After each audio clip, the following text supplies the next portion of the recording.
சரி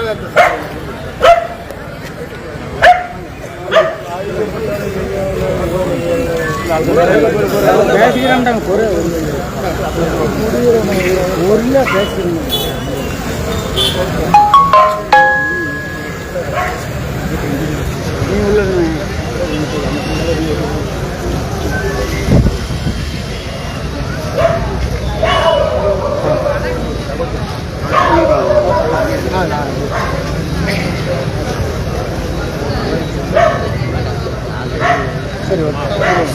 நான் ஒரு 2 நிலத்தோட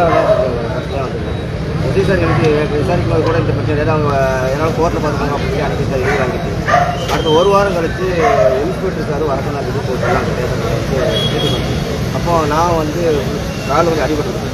அதனால் எங்கள் அப்பா மட்டும் வந்துச்சு ஒரு காலை 10 மணியில் இங்கே வந்தார். 11 மணிக்கு மட்டும் இந்த மாதிரி இன்ஸ்பெக்டர் நீங்கள் மரியாதை இல்லாமல் பேசுறாரு அதுக்கு அதிகமாக திட்டுறாரு யாராவது ஃபோன் பண்ணி வரணும்ப்பா. நான் வரும்போதையும் அடிச்சிட்டாங்க.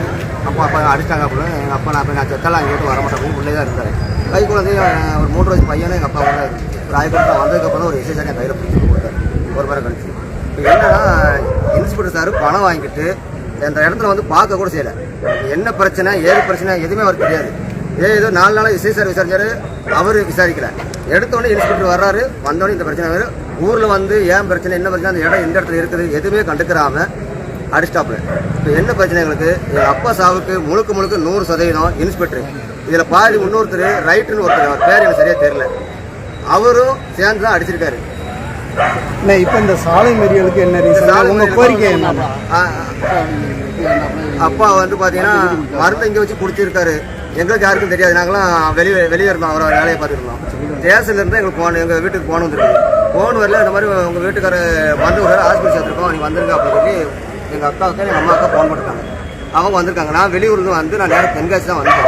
அப்போ மாதிரி உள்ளே போகும்போது இருந்துச்சுன்னா மருந்துலாம் குடிக்கல, சும்மா தெரிஞ்சிருக்காப்பா ஒன்றும் பிரச்சனை இல்லை, போக ஆமா பண்ணாது அப்படின்னு சத்த மாட்டாங்க. வேறு இங்கே அப்படி சொல்லிட்டு தென்காசியில் பார்க்கும்போது சொல்லி திருநெல்வேலி கொண்டு போயிட்டோம். அங்கே ஐக்கியம் வச்சு பார்க்கல. இன்றைக்கி 12 மணிலேருந்து எங்கள் அப்பா எங்களுக்கு பார்க்கவே விடலை. ஆனால் எங்களுக்கு எங்கள் அப்பா இறந்துட்டாருன்னு டாக்டரோ யாரும் சொன்னதுக்கு முன்னாடி எங்கள் ஊரில் போலீஸுக்கு சீட்டு வருது. அப்போ இதே தெரியுது இவங்க வந்து ஏமாற்று மறைக்காங்க. எனக்கு நீதி வேணும். இன்ஸ்பெக்டர் சாரை உண்மை நிலவரம் என்னன்னு தெரிஞ்சுக்கிட்டு அவரை வந்து அரெஸ்ட் பண்ணி எஃப்ஐஆர் ஃபைல் பண்ணி அரெஸ்ட் பண்ணி அவருக்கு வந்து பண்ணணும். அப்படின்னா தான் எனக்கு எங்கள் அப்பாவோட ஆத்மா சாந்தி அடையும். கொலை விட்டாங்க, அதுதான் எனக்கு தெரிஞ்ச உண்மை. இப்போ வேற எதுவும் கோரிக்கை இருக்காங்க? இப்போ இந்த சாலை மறியலுக்கு வேற 2வது கொலை வழக்கு அதே மாதிரி இன்ஸ்பெக்டர் இவர் ஒரு ஆள் மட்டும் கிடையாது, கிட்டத்தட்ட 22 பேருக்கு மேலே இந்த மாதிரி பாம்பா பட்டுருக்காரு. நிறைய இடத்துல காசு வாங்கிட்டு கேஸ் இல்லாம ஆக்கி கட்ட பஞ்சாயத்து பண்ணிருக்காரு. ஏன்னா அதெல்லாம் வெளியே தெரியாது. அதே மாதிரி எஸ்பி ஆஃபீஸுக்கும் நிறைய பேர் கம்ப்ளைண்ட் பண்ணிருக்காங்க, எந்த ஸ்டெப்பும் எடுக்கல. நான் என்ன எதனால ஸ்டெப் எடுக்க மாட்டேன்னு தெரியல. நானும் எஸ்பி ஆஃபீஸுக்கு இருக்கேன், டிஎஸ்சி இருக்கேன். வேற எதுவும் கோரிக்கை வச்சிருக்கீங்களா இந்த சாலை மறியலுக்கு? அதான் ஒரே கோரிக்கை, இன்ஸ்பெக்டர் வந்து எஃப்ஐஆர் ஃபைல் பண்ணி அவரை அரெஸ்ட் பண்ணணும். எங்க அப்பாவுக்கு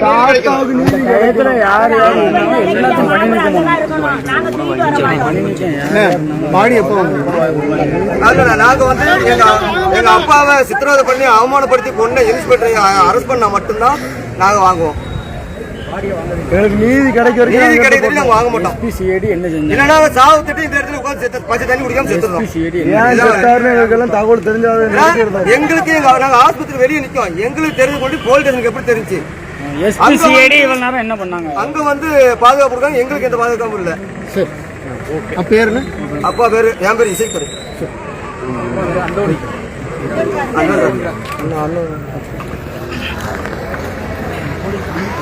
சிவகிரி காவல் நிலையத்தில் கடந்த 4 நாளைக்கு முன்னால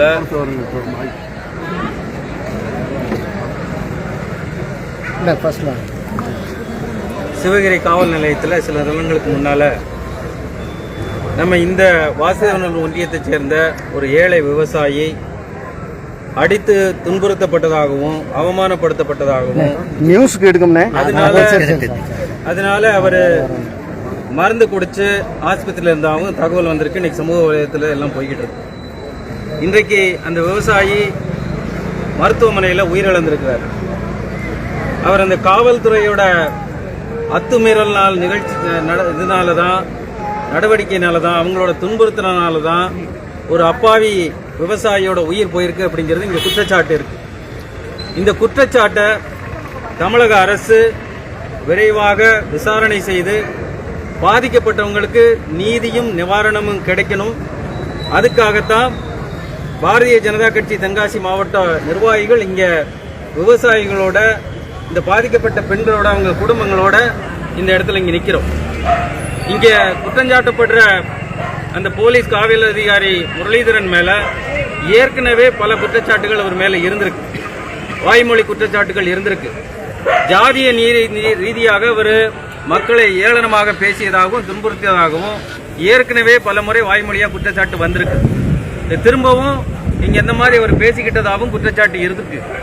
ஆக தமிழக அரசு முதல்வர் அவர்களுக்கு கேட்டுக்கொள்வது, இங்க எல்லாருக்குமான, ஏழைகளுக்கான, விவசாயிகளுக்கான நீதி நிலைநாட்டுற ஆட்சியை கொடுக்க சொல்றதா திரு விஜய் அவர்கள் உடனடியாக இந்த விஷயத்தில் கவனம் செலுத்தி விசாரணை செய்து பாதிக்கப்பட்டவங்களுக்கு நீதி கிடைக்கணும், நிவாரணமும் கிடைக்கணும் அப்படின்னு இந்த நேரத்தில் கோரிக்கையாகவும் வேண்டுகோளாகவும் இந்த நேரத்தில் தெரிவிச்சுக்கிறோம். அவங்களுக்கு நீதி கிடைக்கிற வரைக்கும் நாங்கள் அவங்களோட பொதுமக்களாக அவங்களோட இங்கே நிற்போம். நன்றி.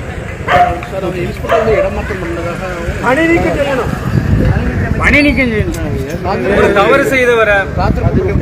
ஒரு தவறு செய்தவரை ஒரு இடத்துல இருந்து இன்னொரு இடத்துல மாத்தினதாப்ல அந்த தவறு சரியாயிருச்சா? இல்ல. அப்ப திரும்பவும் அவர் அந்த இடத்துல திரும்ப அதையும் பண்ணுவார்ல? கண்டிப்பா. அதுதான் தண்டனையா? இல்ல.